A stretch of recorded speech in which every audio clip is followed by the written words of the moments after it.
চাই যে আমরা একটা ফ্যাসিবাদের বিরুদ্ধে আন্দোলন করে তাকে তাড়িয়ে এখন আমরা একটা অন্তর্বর্তীকালীন সরকার আমরাই তৈরি করি।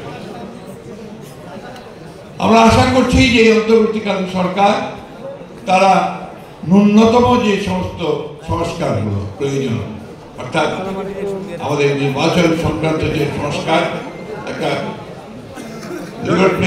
তৈরি করা, আমাদের প্রশাসনের যন্ত্র তাকে ঠিক করা, সংস্কার করা, বিচার ব্যবস্থাকে সংস্কারের মধ্যে নিয়ে আসা এবং ন্যূনতম অর্থনৈতিক সংস্কারগুলো করা, তার মধ্য দিয়ে একটা নির্বাচন অনুষ্ঠান করা যেটা সকলের কাছে গ্রহণযোগ্য।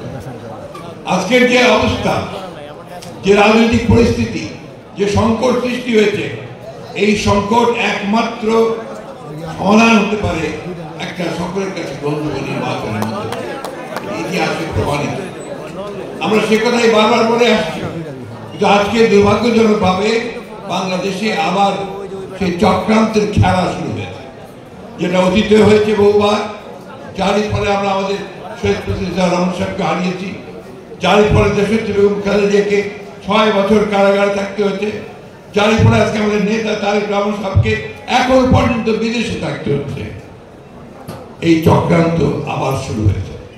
কি করে বাংলাদেশের সত্যিকার যারা বাংলাদেশে বিশ্বাসী, যারা জোর গলায় বলতে পারে সবার আগে বাংলাদেশ, সেই দলকে, সেই নেতাকে আজকে তারা দূরে সরিয়ে রাখতে চাচ্ছে। বর্তমানে চক্রান্ত বহুবার হয়েছে, আজকে আবার সেই চক্রান্ত শুরু হয়েছে। আমরা খুব পরিষ্কার ভাষায় বলতে চাই, বাংলাদেশের মানুষ কোনোদিনই তাদের চক্রান্ত সফল হতে দেবে না। বিএনপিকে ভেঙে ফেলার চেষ্টা বহুবার হয়েছে, বহুবার, কখনোই ভেঙে ফেলা সম্ভব হয়। এই বিগত তথাকথিত নির্বাচনের সময়ও চেষ্টা হয়েছে, একটা ছাড়া দুইটা লোককে তারা সরিয়ে দিয়ে যেতে পারেনি। কারণ বিএনপির যে রাজনীতি, এটা হচ্ছে এদেশের জনগণের মানুষের রাজনীতি। সেই রাজনীতি কি? রাজনীতির স্বাধীনতা, সার্বভৌমত্ব আর গণতন্ত্র। এই তিনটে জিনিসের উপরে বিএনপির রাজনীতি মূল ভিত্তি। এবং সেখানে শহীদ প্রেসিডেন্ট জিয়া রহমান সাহেব তার যে জাতীয়তাবাদের যে দর্শন, সেই দর্শন আমাদের দিয়ে গেছেন, 19 দফা কর্মসূচি দিয়ে গেছেন। তারই ভিত্তিতে দেশনেত্রী বেগম খালেদা জিয়া 2016 সালে ভিশন 2030 দিয়েছিলেন। আর এই চলমান গণতন্ত্র আন্দোলনকে আরো বেগবান করার জন্য এবং বাস্তবতাকে সামনে রেখে আমাদের নেতা জনাব তারেক রহমান সাহেব 31 দফা কর্মসূচি দিয়েছেন 2022 সালে। তাই আজকে যারা এই কথা বলেন যে বিএনপি সংস্কার চায় না, তা আমি মনে করি যে তারা কোনো কিছুই লক্ষ্য করে না, ইতিহাস তারা ভুলে গেছে। ওই 31 দফাকে নিয়ে আমাদের চেয়ারম্যান নির্দেশে আমাদের নেতারা গ্রামে গ্রামে গেছেন, 31 দফা বোঝানোর চেষ্টা করেছেন, সর্বমহলে গেছেন, সব পেশাজীবীদের কাছে গেছেন। এখনো এই 31 দফা নিয়ে আমাদের মহল্লায় মহল্লায় পর্যন্ত আলোচনা হচ্ছে। তো আমরা এই সংস্কার চাই। বিএনপির জন্ম তো হয়েছে আমাদের শহীদ প্রেসিডেন্ট জিয়া রহমানের সংস্কারের মধ্য দিয়ে।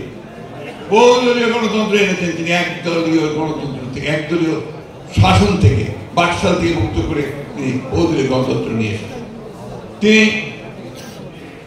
আমাদের মিডিয়াকে, আমাদের গণমাধ্যম, সেই গণমাধ্যমকে তিনি মুক্ত করেছেন। তিনি মানুষের স্বাধীনতাকে দিয়েছেন, মৌলিক অধিকারগুলোকে এগিয়ে দিয়েছেন এবং একটা বদ্ধ অর্থনীতিকে তিনি একটা মুক্ত বাজার অর্থনীতিতে এনে দিয়েছেন।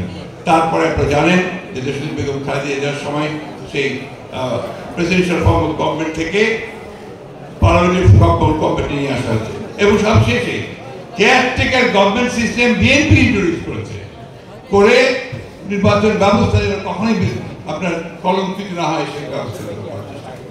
সুতরাং সংস্কার হচ্ছে আমাদের বিএনপির সবসময় আছে। আমরা বিশ্বাস করি এটা একটা চলমান প্রক্রিয়া, মানুষের প্রয়োজনের সঙ্গে সঙ্গে, সমাজের প্রয়োজনের সঙ্গে সঙ্গে সংস্কার আনতে হবে। কিন্তু তাই বলে সংস্কারের নাম করে আমরা এমন কিছু হতে দিতে পারি না যেটা আমার গণতন্ত্রকে বিঘ্নিত করছে। সে বক্তব্য দীর্ঘ করতে চাই না, আহ্বান জানাতে চাই, আর বিলম্ব না করে অনুগ্রহ করে আমরা এই অন্তর্বর্তীকালীন সরকারের কাছে আহ্বান জানাতে চাই, অতি দ্রুত একটা নির্বাচনের ব্যবস্থা করে বাংলাদেশের মানুষকে এই সংকট থেকে মুক্ত করতে হবে, মানুষকে সামনের দিকে এগিয়ে নিয়ে যেতে হবে।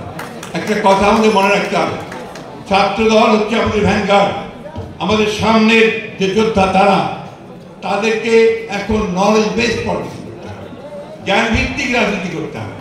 এবং আজকে এখন সবচেয়ে বেশি যেটা প্রয়োজন, সেই প্রয়োজন হচ্ছে আমাদেরকে কিন্তু একটা সাইবার ওয়ার করতে হবে। আমাদেরকে এই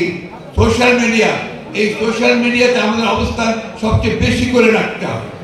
এটা যদি আমরা রাখতে না পারি তাহলে কিন্তু আমরা এই যুদ্ধে হেরে যাব। আমি তাই আপনাদের তোমাদের অনুরোধ করবো তোমরা এই সোশ্যাল মিডিয়াতে তোমাদের অ্যাক্টিভিটিস অনেক বেশি বাড়াও, এবং যে সমস্ত মিথ্যা প্রচারণা সেই মিথ্যা প্রচারণা দেশে বিদেশে ষড়যন্ত্র চলছে। প্রিয় সহকর্মীরা, সহযোদ্ধারা, আজকে আমাদের দায়িত্ব হচ্ছে আমাদেরকে রুখে দাঁড়াতে হবে এবং আমাদের মেধা বুদ্ধি দিয়ে দাঁড়াতে হবে, এবং সেই মেধা বুদ্ধি দিয়ে আমরা তাদেরকে পরাজিত করতে পারবো বলে বিশ্বাস করি। আমি আপনাদের সকলকে ধন্যবাদ জানিয়ে বক্তব্য শেষ করছি, এবং আমরা আশা করবো যে এখন আমাদের নেতা পার্বত্য চেয়ারম্যান তারেক রহমান সাহেব বক্তব্য রাখবেন।